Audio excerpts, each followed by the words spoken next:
Dieu Tout-Puissant, quand mon cœur considère tout l'univers créé par ton pouvoir, le ciel d'azur, les éclairs, le tonnerre, le clair matin ou les ombres du soir. De tout mon être, alors s'élève un chant. Dieu Tout-Puissant, que tu es grand. De tout mon être, alors s'élève un chant. Dieu Tout-Puissant, que tu es grand. Mais quand je songe au sublime mystère qu'un Dieu si grand a pu penser à moi, que son cher fils est devenu mon frère et que je suis héritier du grand roi. Alors mon cœur veut dire la nuit, le jour, que tu es bon, ô Dieu d'amour. Alors mon cœur veut dire la nuit, le jour, que tu es bon, ô Dieu d'amour. Quand mon sauveur, éclatant de lumière, se lèvera de son trône éternel, et que laissant les douleurs de la terre, je pourrai voir la splendeur de son ciel. Je redirai dans son divin séjour, rien n'est plus grand que ton amour. Je redirai dans son divin séjour, rien n'est plus grand que ton amour.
Au commencement était la parole, et la parole était avec Dieu, et la parole était Dieu.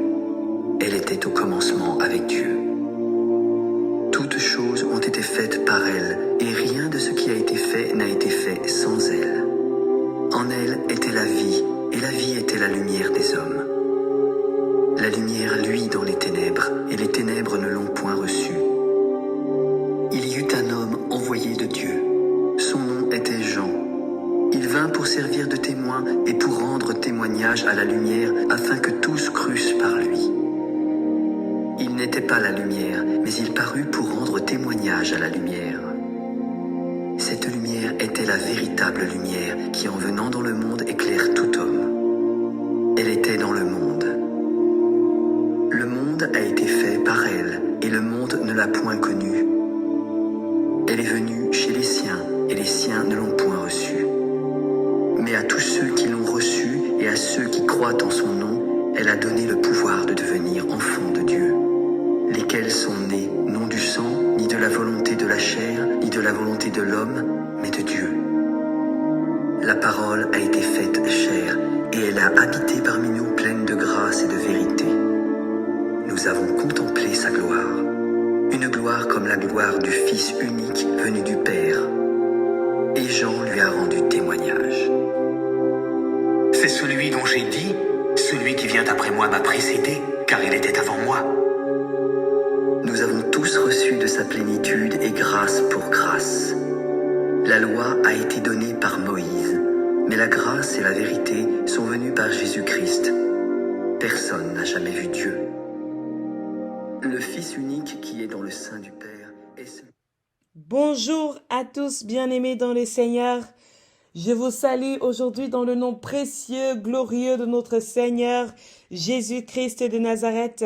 Je souhaite que chacun d'entre vous se soit bien réveillé ce matin avec le réveil matinal, qu'il ait bien reçu la station d'ouverture de 9 heures.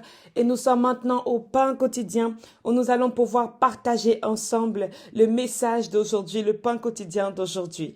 Alléluia. Nous allons d'abord commencer par prier et ensuite discuter, parler de tout ce que Dieu a prévu pour nous en ce jour. Amen. Seigneur, notre Dieu, notre bon Père, nous te bénissons, Seigneur, nous te rendons des actions de grâce en ce jour du dimanche.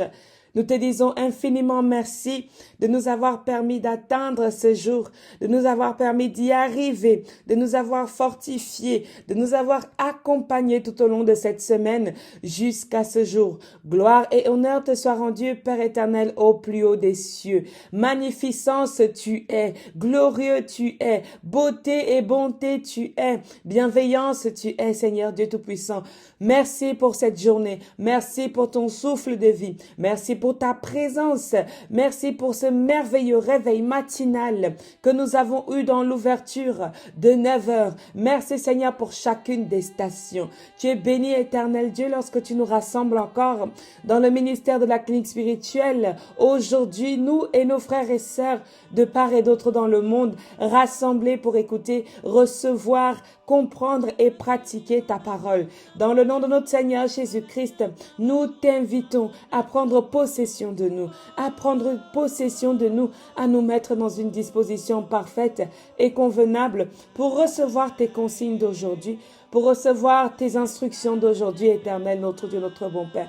Saint-Esprit de Dieu, inspire-nous, remplis-nous, surcharge-nous, remplis l'atmosphère, remplis nos maisons, remplis nos cœurs, remplis nos vies, remplis toutes nos activités de ta présence, ô Dieu Tout-Puissant, afin que nous sachions que tu es là, afin que nous entendions que tu es là, éternel Dieu trois fois saint. Nous te bénissons pour ta présence, nous te bénissons pour la joie, nous te bénissons pour la paix, nous te bénissons pour tout ce que nous recevons, nous te bénissons même pour ce que nous n'avons pas encore reçu, mais nous te bénissons déjà, nous te bénissons déjà, nous te bénissons déjà, au nom glorieux, magnifique de notre Seigneur Jésus-Christ, sous son vêtement, Père éternel, nous t'avons prié. Amen, amen, amen. Bien-aimés membres du ministère de la clinique spirituelle, voici maintenant 12 jours. 12 jours que nous marchons ensemble, 12 jours que nous évoluons ensemble, 12 jours. Certains commencent déjà à s'épuiser, certains commencent déjà à ressentir la famine, d'autres ressentent les effets du désert qui pendant la journée font très chaud et pendant la nuit il fait très froid. Bien-aimés dans le Seigneur, je sais, je comprends et j'entends que ce n'est pas facile, je reçois que ce n'est pas facile et je prie le Seigneur Jésus-Christ de nous fortifier encore. Oui, dans cette marche des 40 jours, voici notre 12e journée de jeûne, de prière dans la présence de Dieu, celle que nous invitons à être avec nous, celle que nous invitons à demeurer avec nous, cette présence magnifique, cette présence précieuse pour nous, ne nous quittera point, ne nous quittera point. Nous sommes bras et pieds avec notre Seigneur. Oui, il nous a amenés jusqu'à cette salle d'audience. Nous sommes ici rassemblés dans cette salle d'audience et aujourd'hui même, nous allons pouvoir parler, bien-aimés dans le Seigneur, de la présentation. Il nous est dit, veuillez vous présenter. Oui, bien-aimés dans le Seigneur, nous devons faire silence dans la salle. Le marteau a frappé et oui, maintenant, il est l'heure de se présenter. Alors, quand nous parlons de présentation, bien-aimé peuple de Dieu, de quoi est-ce qu'il s'agit? Amen. De quoi est-ce qu'il s'agit? Il s'agit aujourd'hui, bien-aimé dans le Seigneur, d'aller vers Dieu avec nos documents de présentation. C'est un exercice qui va vous être donné pour que chacun puisse se présenter devant Dieu tel qu'il est, avec ce qu'il est, ce qu'il connaît, pour la cause de ceux qui le souhaitent. Tout comme nous allons devant les entreprises et devant les entrepreneurs et les directeurs de ces entreprises avec un CV à la main, nous allons nous aussi nous présenter devant Dieu avec notre lettre, notre CV à la main. Alors le grand exercice que nous allons faire aujourd'hui, c'est cela. C'est écrire, rédiger notre lettre, notre CV. Lettre de motivation et notre CV. Amen. Bien-aimés dans le Seigneur, dans tout dépôt de dossier, dans toute entreprise ou dans toute situation, même si vous allez pour faire du bénévolat, on va vous demander quoi? Votre CV et votre lettre de motivation. Lorsque vous avez été incarcéré et que vous voulez maintenant sortir, on va vous demander d'écrire une lettre de motivation qui dira en fait les objectifs que vous voulez atteindre maintenant que vous sortez de prison. Quand vous êtes en détention, on vous demande en fait de faire part de vos motivations qui font que quand vous sortez de cette prison, quand vous sortez d'incarcération, quand vous allez sortir de ce jugement, qu'on sache et qu'on soit certain que vous allez être de bonnes personnes. Alléluia.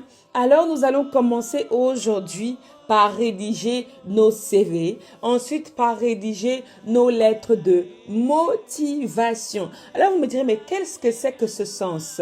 Qu'est-ce que c'est que cette chose dans laquelle notre sœur nous amène aujourd'hui? Pourquoi est-ce que je vais rédiger un CV? J'ai accès à Dieu tout le temps, j'ai accès à Dieu en tout temps. Je fais, quand j'ai envie de lui parler, je crie Dieu, Abba, Père, et il descend, son oreille se tend vers moi. Bien sûr, ce n'est pas une question d'avoir accès à Dieu. Si tu avais accès à Dieu tout le temps, bien aimé, tu ne serais pas en train de faire ce jeûne d'accomplissement des promesses. Parce qu'il y a une promesse que tu attends. Il y a un exaucement que tu attends. Il y a une réalisation que tu attends de Dieu. Et c'est une méthode, bien aimé dans le Seigneur, un secret de cuisine que je veux nous donner aujourd'hui pour que nous nous approchions de Dieu de manière différente. Vous savez, plein de personnes s'approchent de Dieu avec les choses traditionnelles, de manière traditionnelle, avec un jeûne traditionnel. Eh bien, moi, j'aime titiller ma relation avec Dieu. J'aime mettre un peu d'assaisonnement pour que Dieu se dise que, mais attends, mais qu'est-ce que celle-là est en train de faire?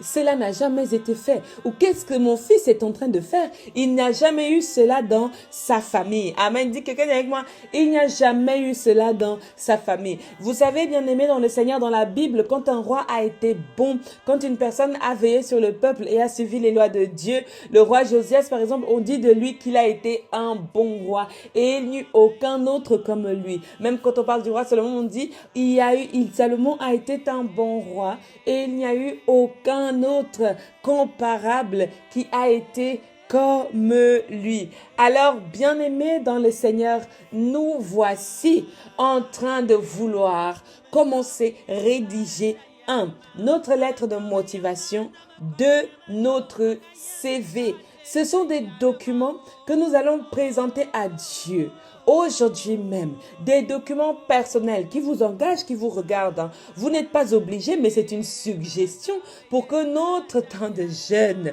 ne soit pas ce temps de jeûne traditionnel où nous passons notre temps à nous lapider même, nous lamenter sur notre sort, mais que notre espoir est en l'Éternel. Et nous voulons montrer à Dieu quelque part que nous sommes prêts à faire ce qui va le surprendre pour atteindre nos objectifs. Amen. Bien-aimés dans le Seigneur, des fois, il faut surprendre le jury. Est-ce que quelqu'un est d'accord avec moi? Lorsque vous allez dans un concours de talent, n'est-ce pas? Vous envoyez votre CV, Vous envoyez votre lettre de motivation, vous y croyez avec tout votre espoir, vous y allez avec audace et même aussi humilité, mais vous y mettez toute votre force. Alors quand c'est Dieu, eh ben non, on s'ennuie. Eh ben non, il faut conserver je ne sais quelle règle. Et quand c'est Dieu, eh ben ça devient tout de suite très cérémonial. On n'oublie pas bien sûr que Dieu est dans cet ordre de l'ordre de la cérémonie, c'est-à-dire que il est majestueux, il est glorieux, il est beauté, il est magnificence, il est tout ce qu'on veut de plus beau. Amen. Mes bien-aimés dans le Seigneur, ici dans la clinique spirituelle, dans ce ministère, nous travaillons quoi? Notre relation avec Dieu. Si nous sommes ici pour vivre pleinement notre relation avec Dieu. C'est d'ailleurs le ministère de cette clinique spirituelle. C'est que nous puissions chacun de nous expérimenter une vraie relation avec Dieu. Pas une relation des dons spirituels, pas une relation des révélations, pas une relation des visions, pas une relation matérielle, mais une vraie relation avec Dieu. N'est-ce pas, quand tu te maries, on dit pour le meilleur et pour le pire. Nous sommes là, Seigneur, dans le meilleur, dans les difficultés, dans les persécutions, mais nous sommes là. Alléluia. Amen, amen, amen. Alors, chacun d'entre nous, aujourd'hui, va s'apprêter avec un stylo, va s'apprêter aussi avec une feuille, 2 feuilles même, un stylo et d'autres feuilles. C'est bien que cela soit écrit à la main. J'aime beaucoup quand c'est écrit à la main parce que l'écriture à la main porte votre identité. Votre identité à vous, pas l'identité de votre ordinateur, pas l'identité de votre téléphone, pas l'identité de tout le monde, mais l'écriture à la main porte votre identité à vous. Alors nous sommes invités à prendre notre stylo, notre bic ou notre plume, tout dépend de ce avec quoi nous avons l'habitude d'écrire, notre stylo, notre bic ou notre plume, et nous allons prendre 2 feuilles. Une feuille pour notre lettre de motivation et une autre feuille pour notre CV. Alléluia. Bien-aimés dans le Seigneur, nous allons peut-être commencer par les CV, qui semblent être faciles parce que le CV, c'est relater les faits, ce que nous avons fait, ce que nous avons expérimenté. Le CV va parler plus de notre expérience que notre ressenti. Alors oui, allons-y, CV. Alors nous écrivons bien comme il faut. Nous écrivons en grand titre Curriculum Vitae, de monsieur ou de madame tel, né en tel, numéro de téléphone, Nous mettons l'adresse, n'est-ce pas? Vous êtes joignable par, soit vous voulez que Dieu vous donne votre réponse par mail, soit vous voulez que Dieu vous donne votre réponse par la Bible, soit vous voulez que Dieu vous donne votre réponse par appel. Vous mettez les coordonnées avec lesquelles Dieu va vous contacter pour vous donner les résultats de votre audience. Alléluia. Est-ce que quelqu'un peut applaudir pour ça?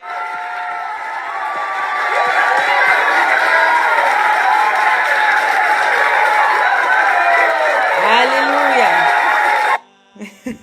Alléluia, bien-aimés dans le Seigneur. Oui, nous bénissons le nom de l'Éternel, notre Dieu, pour ces applaudissements qui se sont fait ressentir dans notre cœur. Oui, vous voulez que votre Père vous joigne comment? Eh bien, vous y écrivez, soit par téléphone, c'est-à-dire que vous attendez. Il faut que ce soit cohérent, votre lettre. Nous sommes en exercice, nous sommes en travail.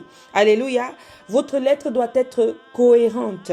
Écrivez votre nom correctement. Ne mentez pas. Il s'agit des documents que vous allez poser devant l'Éternel, votre Dieu. Bien-aimés dans le Seigneur, nous reprenons. Donc, vous écrivez votre nom, votre prénom. Si vous avez 15 prénoms, écrivez vos 15 prénoms. Il s'agit de vous. Il s'agit de vos coordonnées. Il s'agit de vos contacts. Si vous attendez un courrier, si vous attendez une réponse par courrier, bien-aimé dans le Seigneur, écrivez votre adresse. Écrivez votre adresse. Si vous attendez une réponse par courriel, bien-aimé dans le Seigneur, écrivez votre adresse mail. Alléluia. Si vous attendez votre réponse par téléphone, écrivez votre numéro de téléphone. Bien-aimé, si vous voulez utiliser tous ces moyens aussi et vous dites, Seigneur, je te donne la possibilité de m'appeler soit par téléphone, soit par mail, soit par mon adresse, mettez tout ça dans la marge de votre curriculum vitae. Alléluia, vous y êtes, nous y sommes. Et bien maintenant, dans votre même CV, vous allez mettre une partie où vous allez parler de votre formation professionnelle. Ça y est, là où vous mettez formation professionnelle.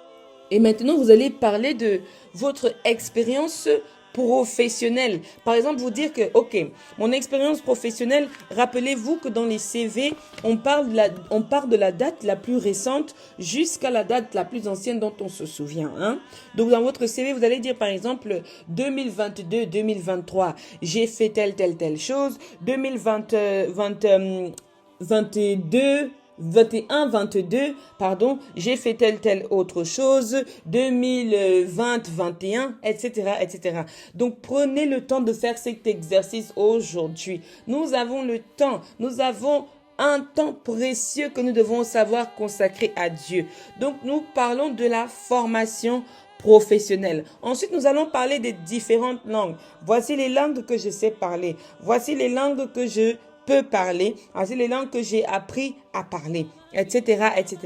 Ensuite, nous allons parler de l'expérience professionnelle. Donc, les grands titres, vous mettez expérience et maintenant, vous dites toutes les expériences que vous avez faites, que ce soit du bénévolat, que ce soit des choses qui sont payées, que ce soit en stage, que ce soit du nettoyage, que ce soit du rangement, une expérience particulière. Vous mettez cela. Ensuite, maintenant, nous avons déjà fini de donner nos informations personnelles, n'est-ce pas? Vous allez maintenant donner quelques lignes de mots qui vous définissent. Alléluia, quelques mots qui vous définissent. Vous allez dire, par exemple, je suis une jeune femme joviale, une jeune femme accueillante, je suis un jeune homme entreprenant, dans mes projets, je sais faire ci, je sais faire ça. Quelques phrases. Ensuite, dans ces quelques phrases, vous allez mettre 3-4 mots-clés. 3-4 mots-clés qui vous définissent. Et voilà, votre CV est fait. Alléluia. Et vous le conservez ainsi. Maintenant, nous allons parler de la lettre de motivation. Dans les différentes expériences de votre CV, en revenant juste dessus, dans les expériences de votre CV, vous avez le droit de dire aussi expérience spirituelle. Ça veut dire quoi? Ça veut dire voici spirituellement ce que j'ai fait. Toi qui as côtoyé les marabouts à un certain temps, voici, oh Dieu, le temps où j'ai côtoyé les marabouts. Il y a tel nombre d'années, tel nombre de mois, tel nombre de jours, tel nombre d'heures et de secondes. Même avant de venir à la salle d'audience, j'ai encore guetté gris-gris. Il faut l'écrire dans ton CV. Parce qu'un CV en général ne ment pas. Il doit être capable de retracer votre expérience. Et de même, nous allons aussi retracer les expériences spirituelles que nous avons. Dans ce CV, c'est une manière de dire à Dieu que professionnellement, voici là où je me bats. Spirituellement, voici ce qui s'est passé. Et tout ça là, tu l'as devant ta face. Bien-aimé dans le Seigneur, c'est pas parce que Dieu ne l'a pas. Dans certaines des entreprises où vous allez postuler, parfois ils connaissent des choses sur vous. Ils connaissent déjà des choses sur vous, mais ils vont vous demander d'envoyer votre CV, d'envoyer telle ou telle autre information et de venir passer l'entretien. Et lorsqu'ils passent l'entretien, tu te rends compte qu'on te sort ta page Facebook. Tu te rends compte qu'on te sort ta page TikTok. Et tu te demandes comment est-ce qu'ils ont fait. Bien-aimé dans le Seigneur, c'est pas que Dieu ne connaît pas tout ce que tu as fait. mettre dans ce CV, c'est de reconnaître tout ce que nous-mêmes nous avons fait et d'aller devant Dieu avec tout ce que nous avons fait. Alors maintenant, nous allons parler ou essayer d'écrire notre lettre de motivation. Alléluia. Nous allons essayer d'écrire notre lettre de motivation. Est-ce que quelqu'un est motivé pour rédiger avec nous la merveilleuse, magnifique lettre de motivation qui va être rédigée? Alléluia.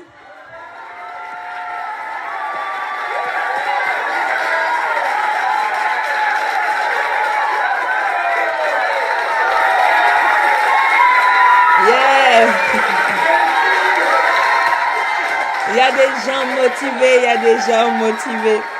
Il y a des gens, des peuples motivés. Je crois que dans cette salle d'audience, nous allons aujourd'hui la transformer pendant quelques minutes par une salle de classe.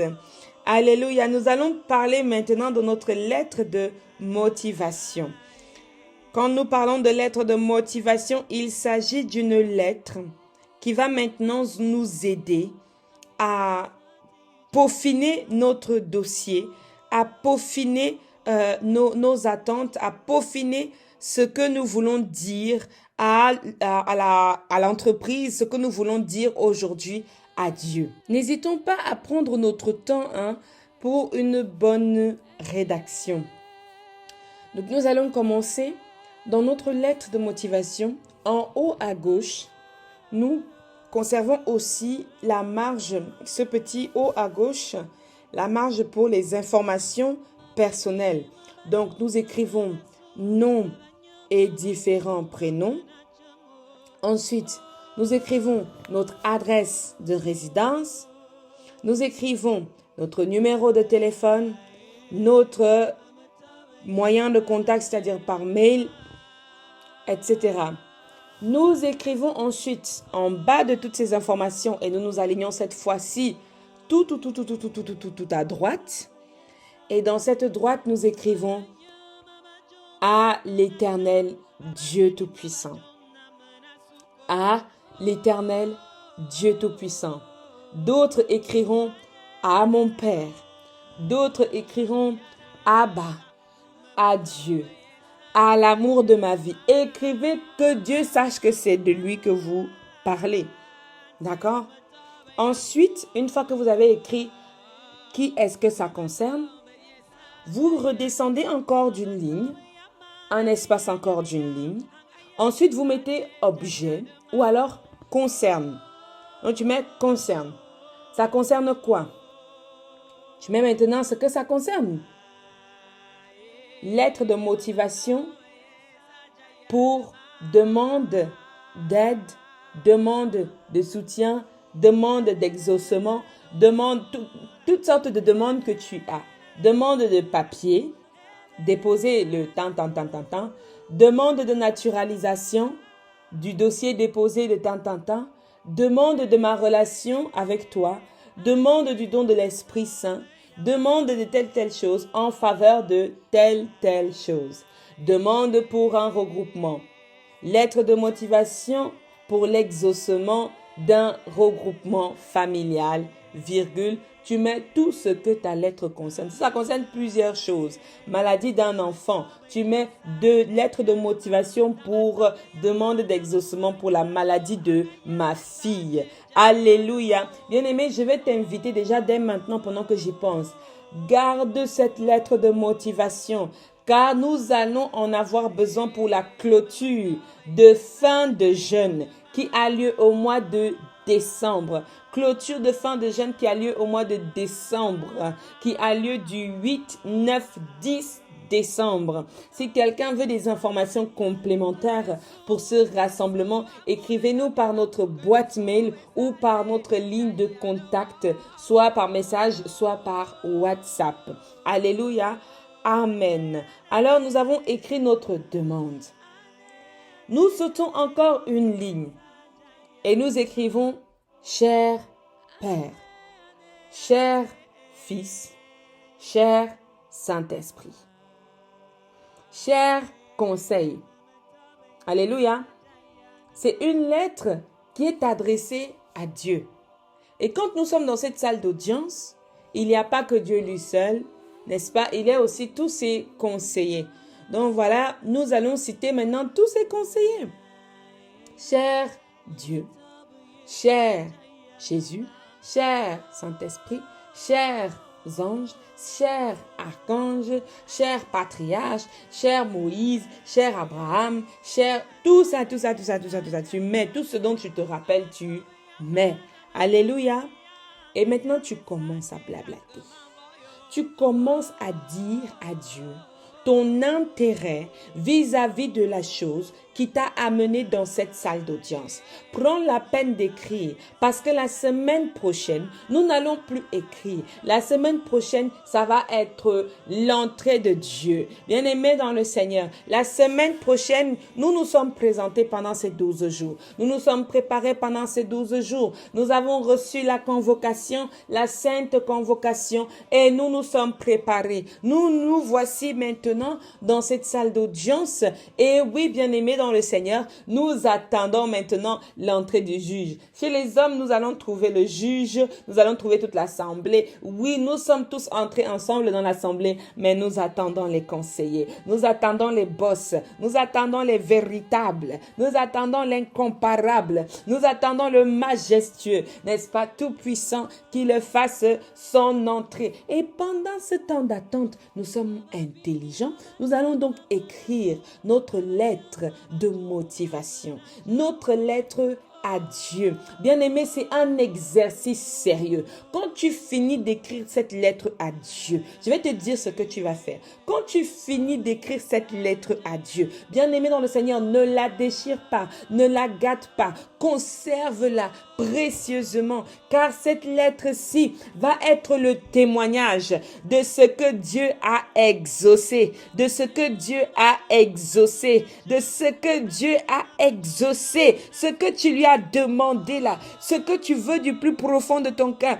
Bien-aimé dans le Seigneur, Dieu va exaucer cela. Je veux parler aux gens qui pensent à écrire leur lettre maintenant en mettant des Lamborghini, sachant que toi, tu n'as pas les moyens d'aller acheter Lamborghini. Ne pas mettre Lamborghini dans ta lettre sous l'espoir que Dieu va acheter. Il ne s'agit pas de ça. Il s'agit du désir de ton cœur. Si c'est un homme avec lequel tu as envie de faire ta vie, si c'est un homme avec lequel Dieu a dit que tu feras ta vie, il l'exaucera. Et cette lettre sera le souvenir du temps d'avant l'exaucement et se dira après ce que l'Éternel a exaucé. Cette lettre sera la preuve de votre intention de prière, la preuve de votre demande, la preuve de votre supplication vis-à-vis de Dieu. Et tu diras, lorsque nous allons clôturer, quand nous lirons nos lettres, tu diras à l'Éternel, oui, Éternel Dieu Tout-Puissant, je t'avais demandé la réussite à mon permis de conduire. Je t'avais écrit dans ma lettre de motivation, Père, je viens à toi pour mon examen de permis de conduire et tu m'as exaucé. J'ai reçu mon permis de conduire. J'ai réussi mon permis de conduire. Alléluia. Amen. Amen. Amen. Bien-aimés dans le Seigneur, c'est donc de ça qu'il s'agit. C'est de se dire que oui, nous avons fini d'écrire. Nous avons fini de faire notre lettre à Dieu. Et quand nous allons la lire ensemble à la fin de l'année, quand nous allons lire nos temps de lettres, bien-aimés dans le Seigneur, le témoignage qui va pleuvoir de ça, le témoignage qui va crier sur ça, le témoignage qui va applaudir sur ça, le témoignage qui va s'élever vers Dieu pour cette lettre que tu auras écrite. Oui, Éternel Dieu Tout-Puissant, que c'est bon d'être en ta présence, Seigneur. Que c'est bon d'être dans tes parvis, mon Père. Tu es bon sur toute la terre. Tu es le meilleur des meilleurs. Alléluia. Quelqu'un peut dire avec moi, Dieu est le meilleur des meilleurs. Bien-aimé dans le Seigneur, je vais maintenant te laisser le temps, dans ce temps de silence, de pouvoir méditer, de pouvoir entrer sérieusement dans la présence de Dieu. Entrer sérieusement dans la présence de Dieu pour que tu puisses rédiger ta lettre, pour que tu puisses rédiger ta lettre. Alléluia. Bien-aimés, aujourd'hui, je sais que le pain quotidien va peut-être vous surprendre ou alors vous a surpris, mais nous sommes déjà dans le cas pratique parce que dans les jours à venir, ce sont les jours de foi. Dans les jours à venir, ça va être la question de la foi. Ta foi va être mise à l'épreuve. Mais pour cela, commence maintenant à écrire ce que tu souhaites. S'il s'agit d'une relation sérieuse, s'il s'agit de la réussite à tes examens, s'il s'agit d'avoir un enfant, s'il s'agit d'un regroupement, s'il s'agit d'une école dans laquelle tu veux entrer par concours, s'il s'agit peut-être d'une maladie d'un de tes enfants, de la maladie de ton époux, de la maladie de ton épouse, s'il s'agit d'un mariage, où tu es là, tu es célibataire, tu attends un époux, tu attends un homme qui va partager ta vie. Bien-aimé dans le Seigneur, même si tu ne sais pas écrire, écris avec ton cœur, écris avec ton cœur, assieds-toi, prends le stylo et commence à parler à l'Éternel ton Dieu. Alléluia, commence à parler à l'Éternel ton Dieu, pour que celui-ci, n'est-ce pas, pour que celui-ci puisse maintenant t'exaucer. Cette lettre, bien-aimée dans le Seigneur, nous la lirons, nous la lirons, nous la lirons. Et je sais que tu vas témoigner. Je sais que tu vas témoigner. Si tu écris avec sincérité de cœur, avec foi, si tu cites ce que tu sais que ton cœur désire, et tu n'es pas en train de citer n'importe quoi dans ta lettre, bien-aimé dans le Seigneur, ce ne sera pas honte à nous, ce ne sera pas honte à toi. Toi-même, tu sauras que tu as demandé à Dieu des choses qui sont irréalisable. Ce qui fait qu'il n'a pas pu prendre au sérieux ta lettre. Ta lettre est un document sérieux, est un dossier sérieux que tu t'en vas déposer. Et dès que tu finis d'écrire cette lettre, bien-aimé dans le Seigneur, tu vas mettre cette lettre dans l'autel de Dieu qui se trouve dans ta maison. Si tu n'as pas d'autel, tu as un endroit où tu gardes ta Bible, tu as un endroit où tu gardes ton huile d'onction, tu as un endroit où tu gardes tes choses qui ont attrait avec Dieu. Parce que nous avons parlé de ces différentes portes, n'est-ce pas? Bien-aimé dans le Seigneur, dans cet endroit où tu gardes tout ce qui a trait avec Dieu, tu vas mettre ta lettre dedans. Avant de mettre ta lettre dedans, ta lettre, tu vas la marquer par la croix de notre Seigneur Jésus-Christ. Tu vas mettre la croix du Seigneur Jésus-Christ sur ta lettre avec l'huile d'olive. Et quand tu mets, tu prends donc un peu d'huile d'olive sur ton pouce et tu mets au nom du Père, du Fils et du Saint-Esprit. Tu as fini comme ça, tu as fini aussi sur ton CV comme ça. Tu prends les deux ensemble, tu déposes à l'autel. Tu déposes là où il y a Dieu dans ta maison. Amen. Je nous laisse maintenant avec cette permanence musicale pour que nous puissions entrer dans la rédaction. Alléluia. Amen.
que la grâce de notre Seigneur Jésus-Christ de Nazareth, l'amour de Dieu le Père, la communication bienfaisante de l'Esprit Saint de Dieu reste et demeure en chacun de nous. Amen, Amen, Amen.